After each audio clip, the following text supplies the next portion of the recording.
If you own or occupy like I did, it gives you a way better understanding of real estate as well, rather than being kind of like far away and not understanding tenant problems, never having to like deal with the tenant phone calls like late at night or anything like that.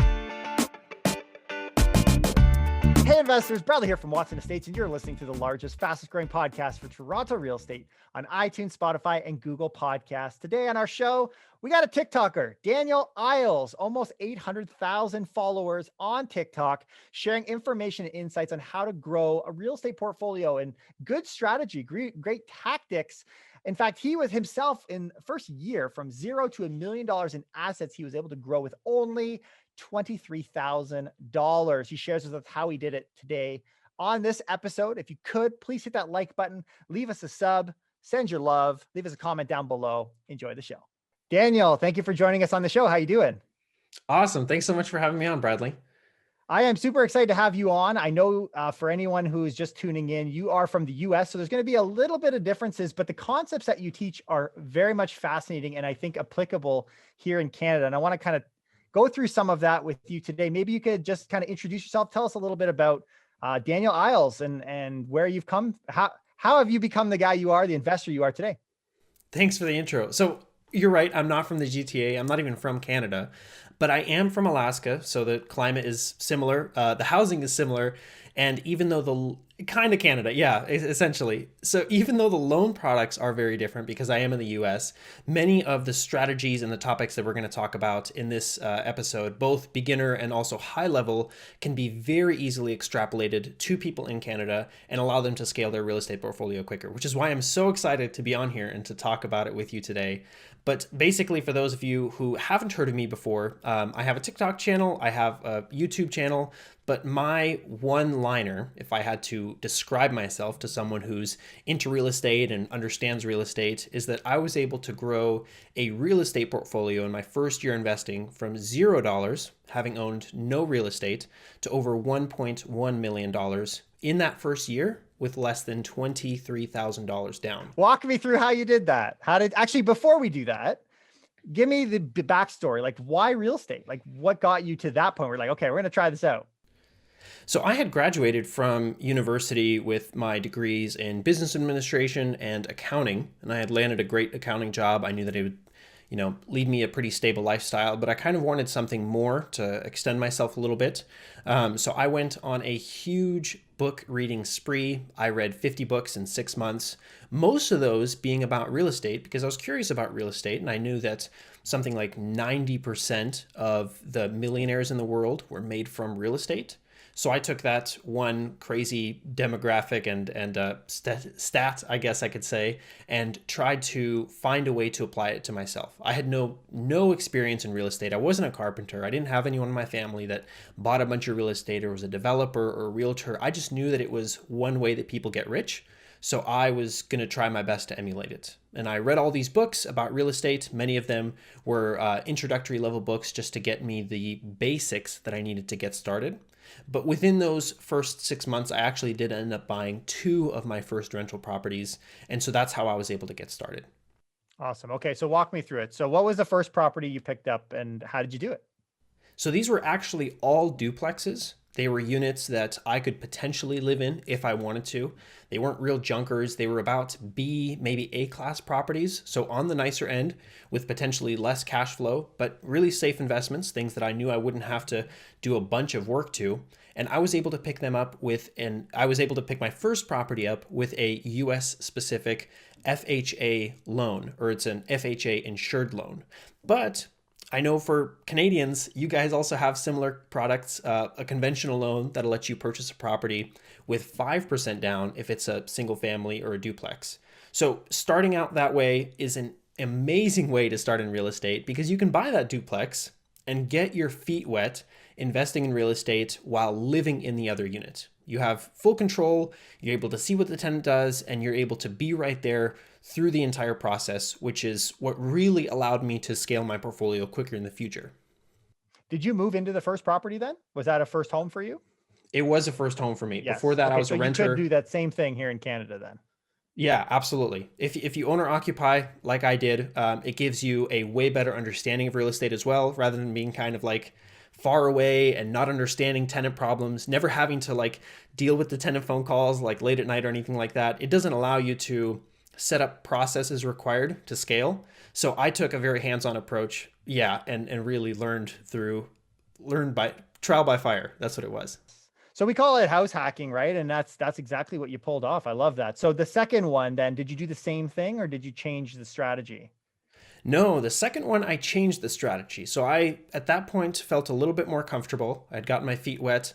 I understood the process of acquiring tenants, of making sure that the property was livable and up to the required standards by law, and make sure that it was nice. So I had that I had that part of the process down, and my next part of the process was trying to leverage up as quickly as possible. I was making a good bit of cash flow. I was living in there for free, and I thought, let's like double or triple or 10x this in the next couple of months. So my second property I didn't live in, but I was able to buy it with $0 down. How? That's a good That was question. going to be my question. You just lined it up perfect there. How did you do that? So this isn't a real estate loan that's specific to the US, and it is a little bit rare in the US, but I know it definitely does exist in Canada too. And what I specifically had to find was a property that was under market value so that I could get a deal in. There's a difference between the purchase price and what the appraised value was. And I also had to find a lender who would be able to be flexible enough to lend on the greater of the purchase price or appraised value. So in the US, and I'm sure in Canada too, lenders like to lend on the lesser of to create a little bit more equity for themselves, keep themselves extra safe. And when you go out and find a property, essentially whatever is the lesser of the purchase price or appraised value is what the loan will be able to be based off of. But if you can find a lender that's flexible and flip that, essentially show them that this property was appraised at $150,000, give me a loan on it for $150,000, and then, go buy it for like 120 or 130, that higher loan will allow you to get into the property with lower money down. And I was actually able to do it with exactly $0 down.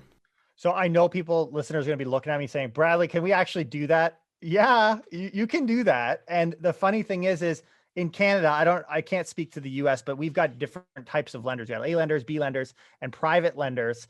You're really leaning on the private lender in this category. So I guess the balance then comes in, is there enough cash flow to support the mortgage payments, those payments? Now, maybe that's a difference of market because in the GTA, unfortunately for us, price points are so much higher. But if you go further out and you invest in other markets, this is a real strategy. And it's very cool that you pulled it off on your second one. Good for you. That's right. And that is a big concern with these bigger cities.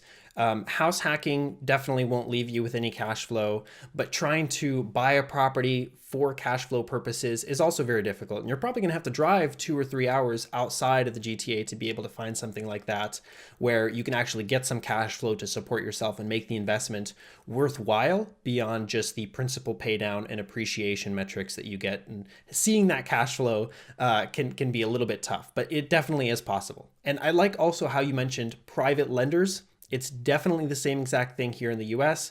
We have banks, we have credit unions, but specifically the lenders that will let you do this are private lenders who are giving you their own money rather than selling the loan to a third party. And those are the ones that you want to be calling around and asking for this type of loan product. Yeah. Now, how did you locate these particular properties? Were they online? Did you do like a different combination of things? Like, I'm curious how you found a property with enough equity built in to get someone to do that. Like, I'm wondering what that process looked like. So it wasn't easy, and it wasn't actually lined all up for me. So it wasn't like I just found it on online like a Zillow or a Realtor.com or whatever you guys have, a portal that links you. Yeah. Yeah. Yeah. So I actually did end up finding on Zillow, but I found it for a little bit over what it actually ended up appraising for. So it wasn't like I just stumbled across this amazing property that was super cheap and that I knew would be able to be appraised at a higher price. I actually had to do a lot of work on my end between an inspector, my real estate agent, because I was using an agent at the time, and then also just talking with the seller directly. He was in distress. He needed to sell the property quickly. The property had been on the market for 8 months. And it was a combination of these things that allowed me to land a sweet deal and negotiate the price down. I think it was originally listed for 175. That was the first listing price that they offered, and I was able to purchase this property for $130,000.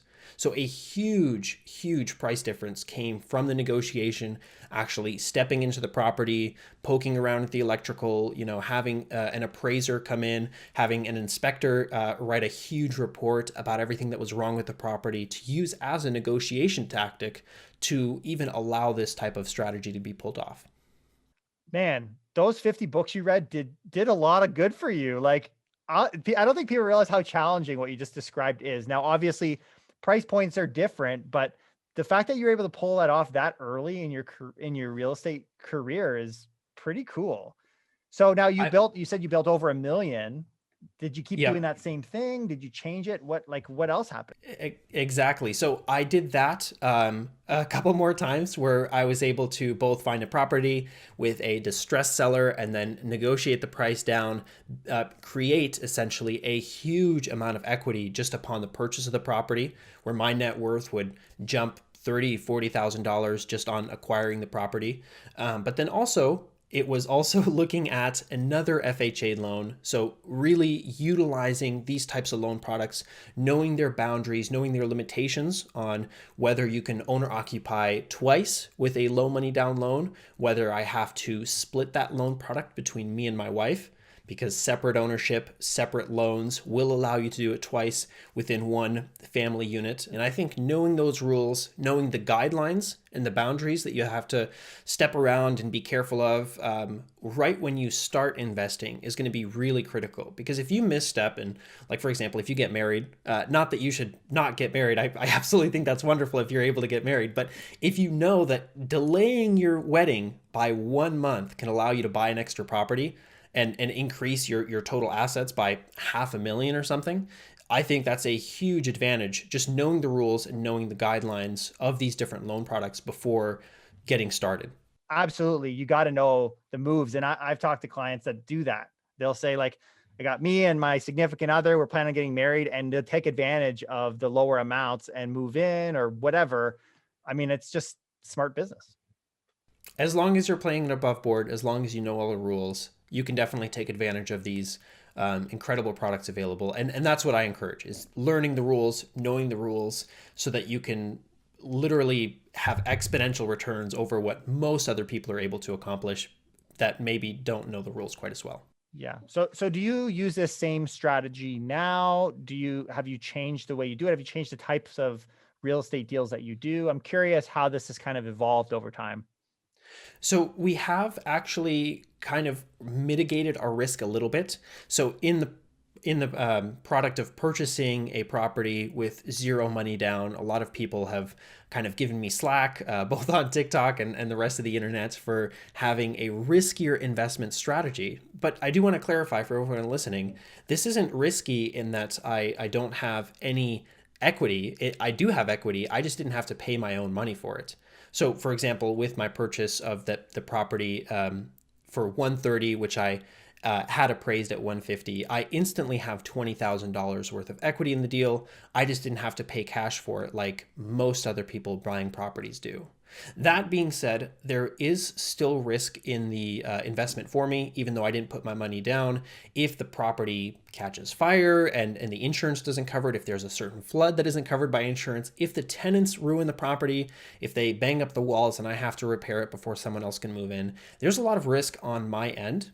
And so in the process of mitigating that risk, we actually did sell and refinance a couple of properties there to kind of level up our investments and go from a C-class property or a B-class property to an A-class property, where the tenants, the people that are renting out from me, are of a slightly higher income demographic, potentially are working class professionals, or in my very specific niche example, are part of the military, and the US military have very strict guidelines for what these military personnel are and aren't allowed to do in the civilian world, as they call it. So if I have a problem with one of my military renters, I'm instantly going to get it resolved, instantly cover all the damages paid for by the military. And so having this upgrade from a lower class tenant, who I definitely also want to serve in my markets, but creates a lot more risk for me, to properties that I'm allowed to fill my units with higher class tenants, has also mitigated my risk and kind of helped me balance out my returns and kind of decrease some of those losses that I was seeing. That's cool. Very cool. Yeah, and I love that you've kind of got through some of the small print, right? People think, oh, I put no money in these deals or I put a limited amount of money. Doesn't mean that you don't play cautiously or have reserves and have the money available. I think that that's maybe where you're getting a bit of the flack that comes at you. But you've been able to build quite an impressive platform on social media, and specifically through TikTok. I'm curious how that's been able to support your investing along the way. So it's actually the other way around. My investing is able to support my TikTok endeavors, because I recently did quit my job in accounting, which I loved very much. I loved that accounting job. It was so much fun. But just making videos in my living room for TikTok is way more fun. So I've been able to transition to doing that full time, thanks to my real estate investments providing me the cash flow I need to just not worry about working and do whatever I want in my living room. But it actually, in the last couple of months, has switched. So now I am making way more money from social media and being online than I was previously through my job. But having that security that, like, I could leave my job and take a month vacation and then do TikTok for a couple of months was really life-changing. I definitely wouldn't have made that leap if I didn't have the security of rental income supporting me. Have you found that in researching topics or different subjects or content for TikTok, you've been able to learn stuff that then you can apply the other way? Or does it generally just come from things you've done and then just kind of passing that on to the listener?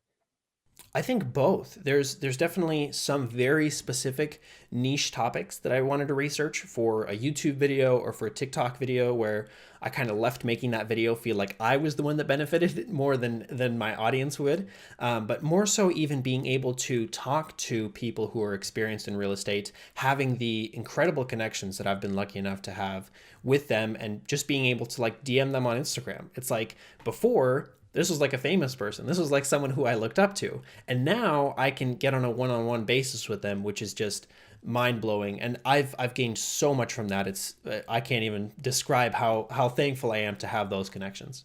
Yeah, I can see that. Awesome. Beautiful. So let's talk about like a formula. So you've obviously got a bit of a system in place here. So if someone wants to kind of do the same or something similar, like how would you lay out that framework for them to become successful? If starting from hypothetically nothing, no real estate, nothing, where do they go in order to kind of mirror similar results? I love that you asked that question, and it shows that you're also someone who's very focused on systems and processes to run a business, which is amazing, because that is really the mindset that most people should take if they want to scale.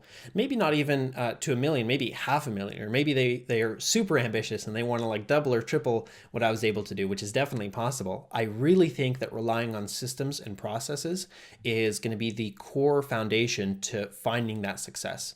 For someone that maybe isn't in business and have been an employee their entire life, it can be kind of challenging to do all of this upfront, seemingly pointless legwork to create these rules and these processes and these systems, guidelines for themselves when they want to just like go and actually do the thing.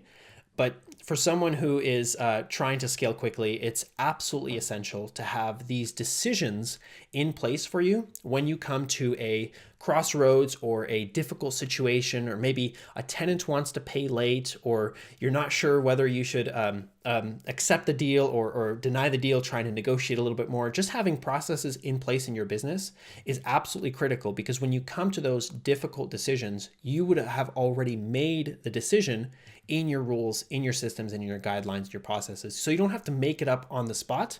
You don't have to deal with the emotional pressure of a decision weighing over you, and you don't have to be influenced by by any kind of other extenuating circumstances. Once you have a plan, once you build that plan to either buy real estate or to rent out your real estate that you currently have or to scale your business, once you follow those steps in the process, it'll be very easy to come across any kinds of difficult situations and come out with it ahead.